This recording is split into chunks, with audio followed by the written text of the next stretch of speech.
Hey everyone, I just wanted to send you a quick video update here on our last day of week 2, just covering a few of the things that we have talked about during the week and giving you some feedback on what I've seen in the discussion rooms and in the journals that have come in so far. So let's see, let's move maybe discussion by discussion. For discussion 1 this week, you needed to examine one thing that you had done well in your writing, and then one thing that you can still work on. And I think most of you did a good job addressing this. I would just say try to be more specific. Some of you, when discussing like how you would incorporate the various feedback and stuff learned from our discussion posts into your work, were kind of broad and said, well, I'll take that advice to heart and I'll try to keep it interesting for my reader. Okay, fair enough, but how exactly do you plan to do that? So I was looking for a little bit more direct integration of the materials that we have covered thus far.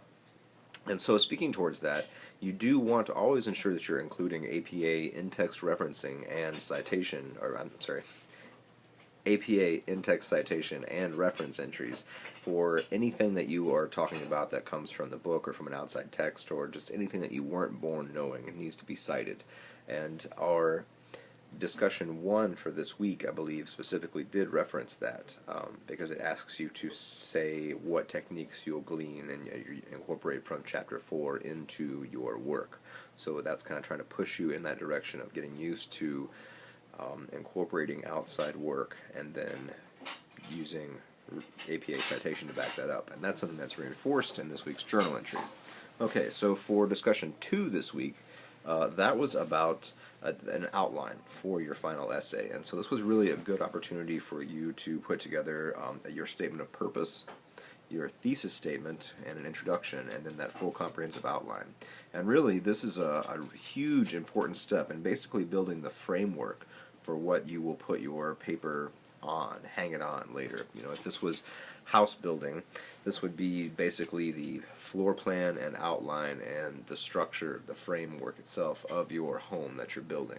So this is your area where you get to basically design how big each room is going to be, that would be your subtopics, how big each section is going to be that you talk about, how you lead from one to the next, how you greet your reader and bring him or her into your world.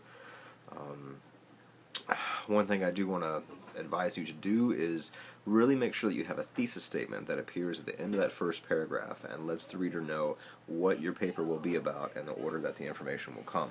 Now, you don't want to say, my paper will be about blank, blank, blank, but you want to sort of reveal what the paper will be about by stating what your position is or your take on things and how that information will come. So, for example, if I was talking about how learning the guitar changed my life, I picked up the guitar when I was 22 after I fell off of a roof and broke my ankle and was laid up for 8 weeks and couldn't walk.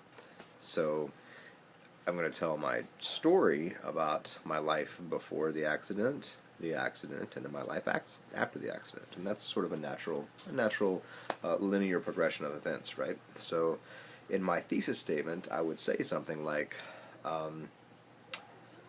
learning the guitar changed my life forever. And the events leading up to that day led to the inevitable. Well, I'm shooting from the hip here. Let's see, how might I say this?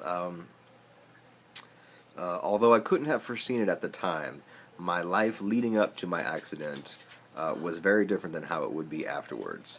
Once I had my accident, I learned to play the guitar, and then my life was greatly impacted thereafter. And not the most eloquent, but what I'm really trying to get you to see, though, is how in that thesis statement I let the reader know what the paper is going to be about, me learning to play the guitar, and also the order that all that information is going to come. So in my thesis statement, I let the reader know that there was going to be a discussion of my life before the accident, then a discussion of the accident itself, and then how my life changed afterwards, and I picked up the guitar. So some things to keep in mind, that you want your thesis statement to be like a roadmap for your reader, or like an immediate blueprint for your house that says, here's what's going on, and here is the order that that information is going to come, so that the reader can follow along throughout your paper and kind of always refer back to that thesis statement, being like, okay, are we following the right thing? Excuse me. Hey guys, can you just shoot a video? Thanks. So, thesis statement, keeping things on point and focused on what your paper will be about, and that way that not only acts as a guide for you to get your paper done, in a cohesive way, but it also lets your reader know what's going on. Okay, so the journal entry for this week then is more practice integrating APA quotations and outside work into your own material, and this is an essential academic writing skill that may or may not come in very significantly in this final essay, since this is a personal narrative essay and you're not required to have outside sources, but nonetheless it is an essential writing skill that will come into play in Comp 2 and in any paper that you write afterwards, and even in the professional world beyond Ashford. The fact of the matter is that you just always have to have credible outside resources to back up the facts that you say. It's probably more critical now than ever, and when we live in an era where we're not really sure what was being presented to us is factual, it's important to know how to understand whether it's factual or not, and part of that involves documenting your sources and what you say in APA format. So that's what this journal assignment is like this week, is just getting you to read a text and then pull in those quotes and pull in citation to do so. That's due later on this evening. If you have any questions about it, please don't hesitate to give me a call or shoot me a quick email. I'll be on and off email for the rest of the evening. If you and I have worked out prior arrangements and you're submitting a little bit after the due date, but you still want to talk to me, please don't hesitate. Or even if you'd rather just wait a little bit and talk to me before submitting, I'm okay with that too.